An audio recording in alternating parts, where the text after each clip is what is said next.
Отдавна не съм показвал как да си направите супичка и затова днес ще ви покажа как може да си направите картофена супа без застройка. Необходими са ни картофи, лук, морков, малко фиде, една зелена или червена чушка. Аз ще използвам универсална подправка плюс един зеленчуков бульон. Първо ще започна с нарязването на картофите. Трябва да ги нарежа на купчета, които са около 1 на 1 см. Долу-горе, ето по този начин.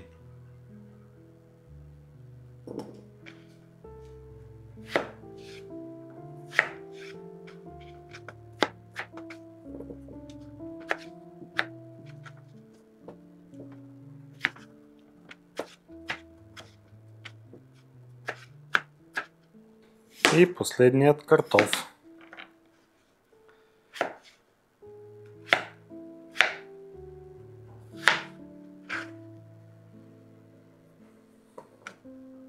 Картофите са вече готови. Следващата стъпка е да нарежа останалите зеленчуци. Първо ще нарежа чушката на дребно.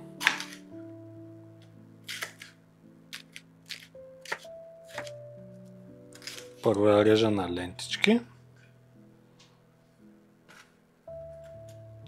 и след това на малки купчета. Може да използвате или зелена или червена чушка, както предпочитате.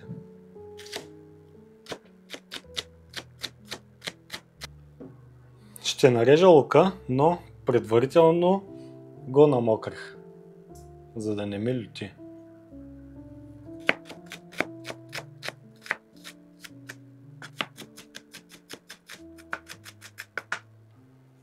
Последният зеленчук е морква. Него няма да го режа, а направо ще го настържа.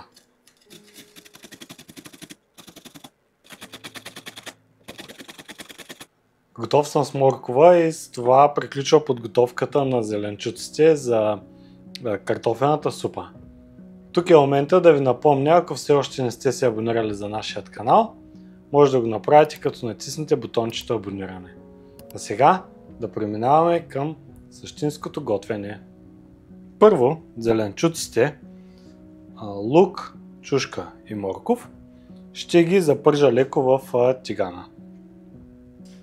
Не им трябва много, само да поумекнат. Слагаме олио, изчакваме го да загрее и ще започнем с лука. Олиото вече е почти готово, но как най-добре се проверява?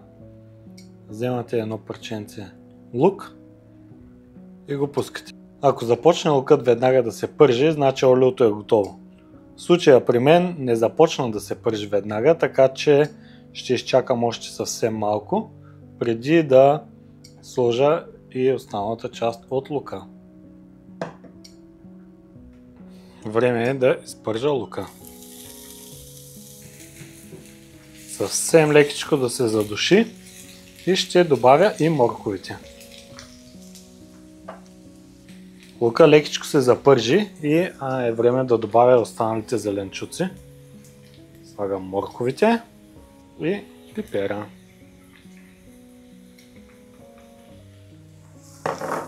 Разбърквам всичко хубаво и му трябват не повече от 2-3 минутки.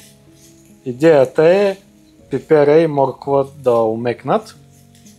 Зеленчуците са вече готови, запържени и е време да сложа водата с тенджерата с вода на котлона и да добавя картофите. Дърпам ги леко настрани и си слагам тенджерата. Предварително си сложих около 3 литра вода в тенджерата и сега ще си добавя запържените зеленчуци и ще добавя и картофите.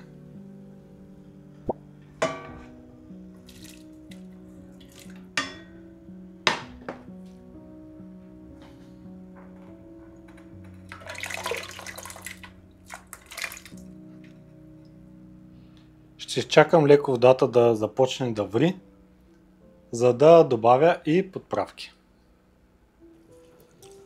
Супата вече започна да ври И аз ще добавя и подправките. Първо, един зеленчуков бульон. Хубавичко натрошен. След това ще сложа и от универсалната подправка.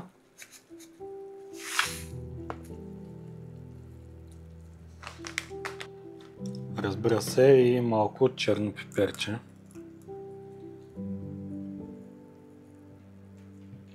На сол вече е добре.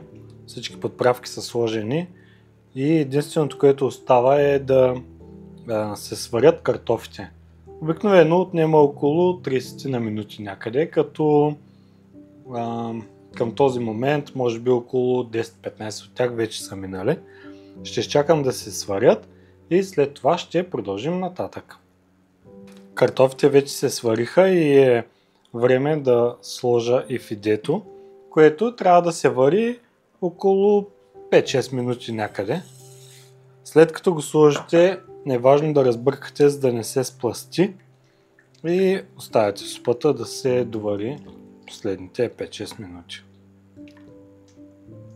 Супата е вече готова и остана едно единствено нещо, да сложа малко магданоз и копър.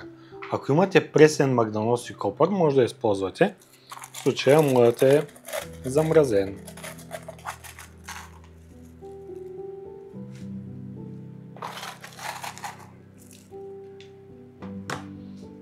И копър.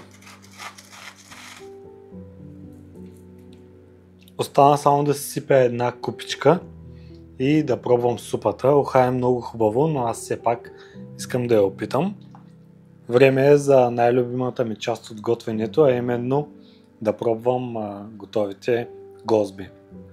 В случая картофена супа.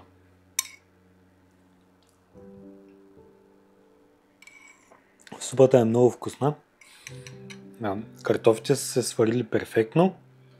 Фидето, другите зеленчуци, всичко е 6. Препоръчвам ви да си я направите вкъщи и може пък да една ракийка с една супичка. Страхотна идея. Ако това видео ви е харесало, не забравяйте да се абонирате за нашия канал, споделете го с приятели, коментирайте как се е получило при вас и до следващата гозба!